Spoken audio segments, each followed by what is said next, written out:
Hi everyone, Charlie Veach here. So I was at the Conservative Party conference protests as just an observer. A big part of being almost 40 years old and having three children and a stepson. So four kids in the house is that your priorities alter a little bit and things that are truly important become very important. And all the weird stuff that you used to be into and to be angry about and upset about and wanting to be an activist and protest about isn't quite so important once you're directly responsible for the lives of children, the health, the education, the life, the happiness of little people. Now, that is a priority. There's a great line in the American Declaration of Independence. I can't remember it word for word, verbatim, but it's something like people will put up with a lot of pain and suffering before they eventually throw the chains off, as in the tolerance of suffering and abuse and tyranny is quite high. And that's for a very good point, I guess. I'm not here saying to anyone, suffer tyranny, suffer abuse, but to kind of mount any kind of revolutionary change, you don't just put yourself at risk of death and torture. You put the very people you love at risk of imprisonment, death, and torture. A regime that's become a bit tyrannical, let's say, like the Chinese regime. Although I did enjoy the military parade when President Hu was in his car. I've got to put a link to it. I've got to put a link to it in the description box. You've got to see this Chinese military parade. It was almost quite laid back and quite friendly. You know, the Chinese are very much an authoritarian regime. Anyway, what was I saying? So let's say you live in China. You know, if you're just a middle class Chinese guy, but you want to have more than one child, or do they still have the one child policy? Or you want to travel without having to tell your local commissar that you promised not to say anything bad or disparaging about China? These are weird restrictions, but to be honest, if I was in China right now, with the kind of prosperity they have, yes, there's a lot of pollution, but they have a bit more prosperity. Hundreds of millions risen out of poverty. They're able to eat and have health and education and live with a nice roof over their heads and running hot water and all that good stuff. You know, are you going to throw that all away because you want pure democracy? Are you going to risk your life and the life of your children? Well, your kids might get tortured if they want to find out where you are, if you're some sort of big ass revolutionary. Then no, it's probably not worth it. So, you know, just like in warfare, the only just war is a war of self defense. And the only just attack against your government, I guess, is in absolute self defense as well. A lot of problems are best left alone, as in don't stir the hornet's nest. A lot of problems sort themselves out. But the one thing I'm worried about now, with 28 days to go, 4 weeks exactly, is the British exit from the European Union without a trade deal, without I guess, an economic deal with the EU. Now, there's people in Parliament who want to cancel Brexit. They want to ignore and say that the 52% that voted. That's, you know, people say, oh, it's not much of it's not much of a difference, 52% to 48%. But hold on a second, in a country of 70 million, 4% of 70 million. Let's do this. 10% of 70 million is 7 million. So 1% of 70 million, I guess, is 700,000. So 700,000 times 4. That's 2.8 million people that won the vote for the Leave people. That's a lot of people. 2.8 million. That's greater than the population of Greater Manchester and the surrounding areas. It's a major, major amount of people. So it's not that close. 52-48 is, it's, you wouldn't call it decisive, but it's a clear victory. And if the people in Parliament try and cancel that, as in go against the will of the majority, not vast majority, but 2.8 million majority, if they try and cancel that and ignore that, what's it going to do?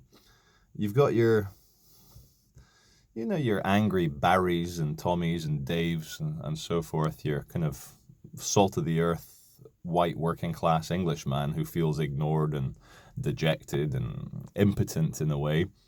The Brexit vote was the British version of the election of Donald Trump. It was a way for ordinary people to get back at the establishment. And again, it goes to show you how reason is a slave to the emotions. And for me, everyone asks me, I bump into people every day, say, oh, you're Charlie Veitch. How you doing, Charlie? Can I get a photograph? Can I chat to you? Blah, blah, blah. They all ask me, what do you think about Brexit? And for me, coming up to 40 years old with 4 children in the house, I just want a simple and easy and pain-free transition from being a full member of the EU to being an independent country on earth like we were for hundreds of years, with a good deal with the EU. Do I think it's better to leave with no deal on the 31st? Well, because of what's happening in this country, leaving with no deal, I think, is the lesser of 2 evils. I'll tell you the other evil. That is Brexit, British exit gets delayed indefinitely, or the leaving the European Union is cancelled altogether. Now, I feel that, from my conversations with people, from seeing protests at the Conservative Party conference, from seeing the mood of the nation, from just just chatting to people, there's nothing like literal empirical data from the very people you're wanting information from.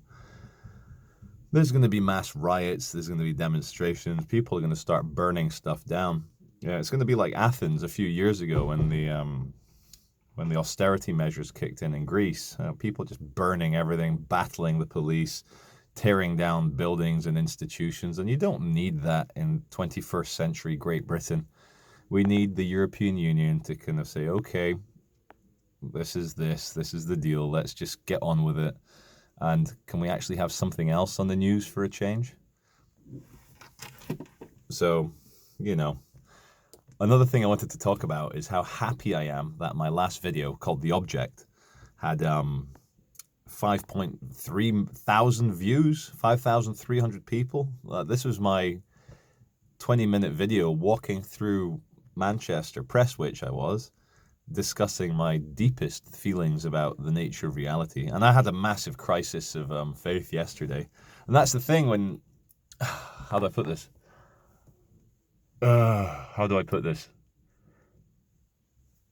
Here's the thing, it's liberating, and also it's a chain around your neck, to believe what I believe, because on one level, let's say everything is the beautiful dream of the one Godhead. Great, you're not going to suffer, you're not going to die like the way you thought you were, you're not going to turn to meaningless dust at the end of it, you're not just a chimpanzee with a overclocked graphics card brain that's going to die and mean nothing. And there's a lot of people who've not been able to have children, and what does that mean for them? Is that genetic dead end for them? Are they facing annihilation? It's as if why did they bother to exist in the first place? Every descendant has managed to breed with someone and have children, and that line, that lineage, is unbreakable, unbroken, all the way from you, all the way back to the genesis of life on Earth or in the universe. There's an unbroken line of parents having children. And are you going to be the one that breaks that? After a billion years since a single-celled organism struggled and died in that irradiated, nasty, it was very polluted, the Earth, billions of years ago. It was a mess. It was like Venus is today. So these are things, if you're an atheist, atheists, urban hipster atheists are like, oh no, I'm not going to have kids because of pollution. I'm not going to have kids because of Greta Thunberg. I'm not going to have kids because carbon. I'm not going to have kids because of climate change. I feel very sorry for atheists that don't have children because of various hipster urban reasons of I know in my heart, and I know in my head, and I know the truth. The truth is most people, young, white, trendy, cosmopolitan, European hipsters, It's a mixture of fear. They're scared to have kids. They're scared of the responsibility it brings, and they've been propagandized. So they are a bit NPC-like, non-playable character. They're a bit NPC, as in the propaganda has worked on them, and it is strong propaganda to get a mammal whose categorical imperative is to find a partner, to orgasm, and to have children, as in to maintain the DNA forever. That's the prime directive. The propaganda, with images of starving polar bears and seagulls with Coke cans around their necks or whatever. It's managed to make about 50% of my school friends not have children. There's people in my family who, similar age to me, cousins, etc., who've not had children. Yet you look at the fertility rates of certain countries, and these people are having a great time. Like, there's an economy, Nigeria, massively fast-growing economy. They're modernizing. Yeah, they've got problems, corruption, etc., but they're modernizing. They're doing very well. Nigeria could be a powerful nation within 50 years. You never know. They're having, I think, on average, 7 children per couple. 7 kids. That's like the old Catholics or the Orthodox Jews, like 10 kids. This is on average, not like in the UK, on average 1.9 or whatever it is. There's seven kids. That's belief in the future. When you're having 7 kids, that's you praying to, the Almighty. Yep, believe in it. It's all going to work out. Optimism. And if it is all ideas, then why not be optimistic? Why not believe in something good? Like, I knew since I was a kid that, a loving dad, loving mum, I'd want to have kids one day. I'd want to do that. And I'm the happiest man on earth with my 3 and my stepson, 4 in the house. That's good. Very, very good. And history repeats as well. My mum married my dad and had a stepdaughter. My dad had a daughter, my sister, from a previous marriage. And so this, the stepson and the stepdaughter repeats with the 3 kids. It repeats. And you never know what my kids are going to have in the future.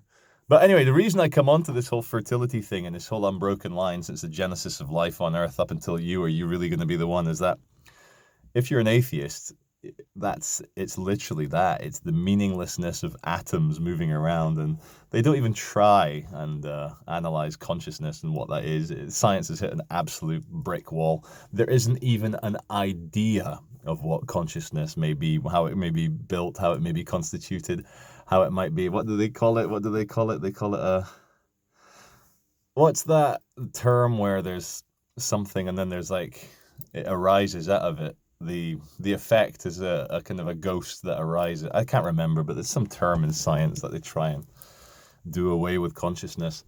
But I had as I say, a massive crisis of faith over the last few days, because on the one hand, yes, it is the beautiful dream of the Godhead, but then on the flip side of that,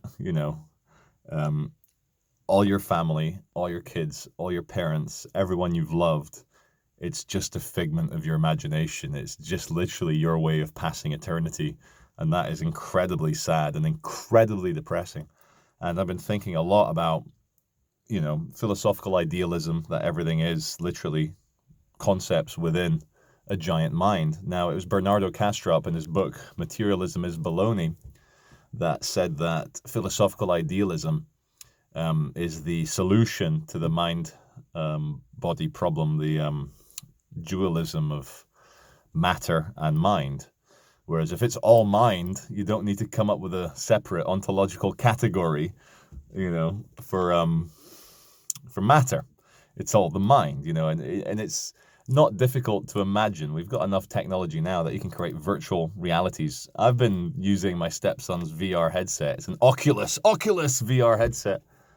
And it blows me away how you are literally in this other world. And I don't think it would be too much of a journey to have small electrodes that will make you feel like you're touching physical stuff, within the VR headset, with small electrical pulses or whatever the way they do it. And so, yeah, you don't need 2 categories. You don't need psychology and physics. Physics is an aspect of psychology, of the great Godhead. Now, that's about it, really. No, it's not it. It's not it. Here we go. In 3 seconds, it's going to be 15 seconds. 15 seconds now. So I was at the Conservative Party conference. Let me just move this a bit. I've got a feeling that I've been shining a bright light into the lens, and that's caused the problem. But I was there, and I was chatting to some of the left-wing activists, and they're very friendly, and they recognized me. And then I chatted to the right-wing activists, and they were very friendly, and they recognized me. Now, chatting with both sides and walking around, I'll tell you the people I chatted to the most was the police officers there. And to try and remember a few names, there's Michael, Bobby, Richard, Gemma, Gemma, and Hassan.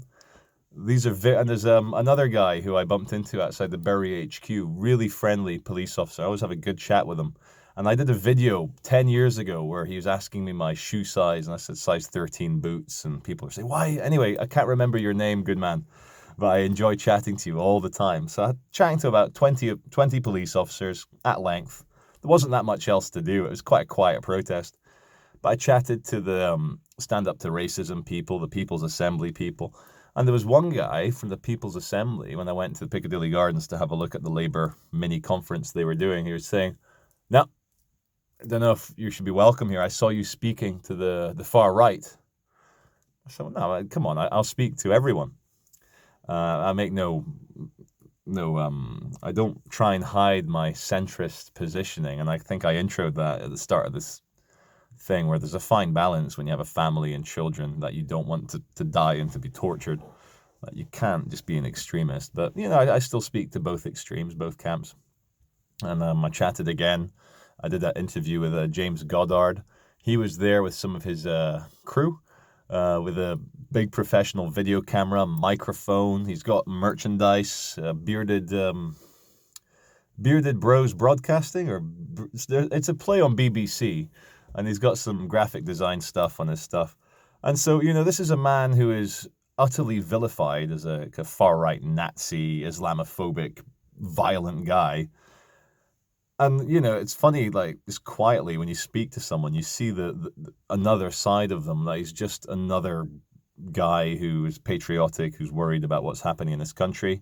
His tactics are completely different to mine these days, but, I recognize a lot in James, that kind of vigor, that energy, that running around like a warrior, doing what he does. He makes enemies. He's always in the newspapers. He's always getting arrested, poor guy. But I chatted to him, got nothing against him. He's very aware of my centrist positions. And he invited me to use his megaphone, and I was doing the megaphoning there. And it was all very lighthearted. And the audience didn't know how to take my megaphoning, because it was very much down the middle between the left camp and the right camp, and saying, really silly things, and calling Boris Johnson Joris Bonson. If you look up Joris Bonson on YouTube, it's a very funny clip. But yeah, like my channel, I think now, I saw a video from Stefan Molyneux saying he's at this massive crossroads. And my position isn't like Stefan's. I don't earn my income from YouTube. It's more of a hobby, which is what it was always meant to be in the first place. And so it's at an absolute crossroads now. Like, what do I do with it? Where do I go with it? And I think the thing for me now is to kind of mix this, which is chatting to camera, with outside in the street and stuff I see. But I'm not so much interested in conflict for conflict's sake anymore. I used to really be into that. But now I think it's like, I even feel bad when I pull my camera out, start filming people without their permission. That's often the case. So... Oh, and another thing, I've made friends with all the environmental enforcers, so I can't even attack their bloody scam on the street anymore. This is what I mean, like, you scratch beneath the surface. You see anyone, you see anything. Oh, one more thing. You scratch and you find out everyone's just a human being, just like you. There's a little bit of variation in terms of temperament, but everyone just wants peace and safety for their families, and to have a bit of fun, and for life to have a bit of meaning. And and I think philosophical self-analysis is definitely a way to find meaning. But the flip side of that, I call it conceptual implication. It's just every cloud has a silver lining, or every silver lining has a dark cloud. Conceptual implication is that if everything is mind and there's only concepts, any concept automatically implies its opposite. So the last thing I wanted to say is a few weeks ago, I wanted to be part of a vigilante lynch mob to go kill a man who threw his baby, his 1-year-old baby, into a freezing cold river in Manchester, just near my house. And a lot of witnesses, people saw it. He was apprehended in the pub. He went to the pub afterwards, maybe just to sit down. But I was, I'll be honest, I wanted a vigilante hate mob to break into the police station and hang him. And, even saying this, like, you feel like YouTube, am I going to get this video banned? Because I wanted a vigilante hate mob to break into the prison to murder a man who had killed a baby. We'll see. It's probably going to get demonetized. Anyway, I've got a cold. I'm not crying. I've got a cold. So anyway, the vigilante hate mob didn't break into the prison to hang this guy, but he did go to the magistrate's court here in central Manchester. And so I was in the city anyway, because I work on Brown Street. And so I went to the magistrate's down in Spinningfields, and I sat in at 9:30. And again, I was expecting a massive hate mob to be there, spitting at him, trying to lynch him in the courtroom. There was nobody there. There's a journalist from BBC, there's a journalist from the Manchester Evening News, and there was me, and a couple of lawyery type paraplanner paralegals. And anyway, this retard, I've got no issues calling him a retard. He came out, he was like a big Lenny character of Mice and Men, just a big empty-eyed, empty-faced, baby-faced guy with a misshapen skull. And it was the banality of evil, he had nothing there. He was just this kind of empty-faced, gormless guy. And my first thought when I saw him was, how did this man breed? What woman saw him and said, yep, that's an attractive man. I would like his seed in me to create new life. I was like blown away. He was a proper Lenny character, of Mice and Men. John Steinbeck, and he killed a baby. Anyway, I left the courtroom. It was literally a 30-second hearing. Say your name, blah, blah, blah. You understand the charge, blah, blah, blah, blah, blah. See you in the Crown Court. And I came out with like a weird feeling, the bloodlust had turned to shame and a bit of embarrassment that there's this, literally a kind of water-headed retard that killed his baby, probably in a fit of ignorant rage. I don't think he became a demonic, evil person and thought, yeah, my baby's going to suffer, let's throw it in the cold river. The story is he had an argument with a mum, wanted to upset her, and threw his own baby in the river. Oh. Who the F wants to hurt their own baby? A growing life with its own little heartbeat, that is your kid. Anyway, to not end on a bad note, what I'm trying to say, that's taken 24 minutes and 30 seconds, is that we just need to communicate more and say more and express more truth. Just wear your heart on your sleeve. Oh, shit, camera fell down there. Anyway, so when you wear your heart on your sleeve, when you tell the truth, people always know where they stand with you, and you'll slowly develop a reputation as someone reliable, trustworthy, and human. Now, my whole life, and this kind of explains the Love Police, and I've just wanted to be taken seriously. I've had a big issue with being the class clown at school, always being the new kid in school, always being some tall, hairy guy with a different accent, always a little bit too extroverted, maybe a little bit autistic in my need to develop this persona to hide me, this mask to make friends and have people like me, because we want to be liked. So really, that's just an update. I'm going to maybe post a few things that I took in the Conservative Party conference, but this video is just to reconnect with everyone. It's been about 2 months. So hello, this is Charlie Veitch. Thank you very much for watching. And today's date is the 3rd of October, which means that Joker comes out tomorrow. I'll be going to see it. Anyway, thank you very much for watching and goodbye.